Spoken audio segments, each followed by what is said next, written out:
Bitta odam meni aldagani uchun endi hammaga shubha bilan qarayman. Yovuz va badgumon kimsa bo'laman.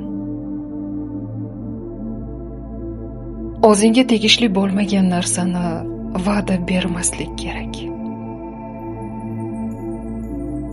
Agar hammasiga Xudo rahnamolik qilayotgan bo'lsa, u mening ham adashishimga yo'l qo'ymaydi.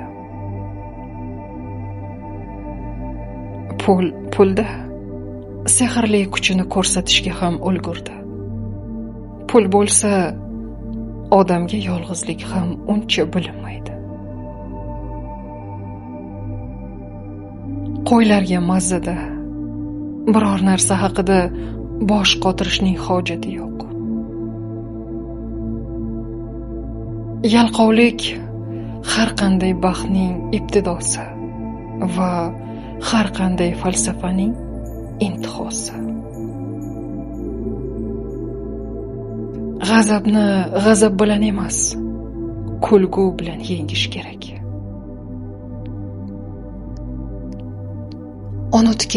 Unutgani yaxshi. Boqiy yoshlikning siri mana shunda. Bizni xotiralar qaritadi. Unutishni bilmaymiz.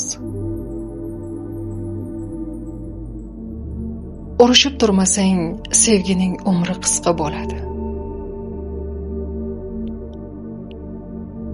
Erkak kishi uchun maynavozchilikdan ortiq sharmandalik yo'q. Soddalik ulug' narsa. Robbi faqat hasadgo'ylar uni ahmoqlik deyishadi. Xafa bo'lma. Soddalik qusur emas, aksincha, iste'dod belgisi. Bu gaplarga e'tibor berma. Ahmoq bo'lib tug'ilish uyat emas. Ahmoq bo'lib o'lib ketgan yomon. Qonunni buzib turish kerak. Bo'lmasa, undan nima foyda? Hech narsani yuragingga yaqin olma. Yaqin olsang, o'sha narsani asrab qolmoqchi bo'lasan.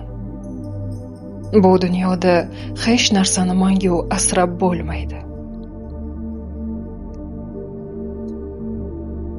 Mag'lubiyatga ham chiday bilish kerak. Aks holda bu dunyoda yashab bo'lmaydi.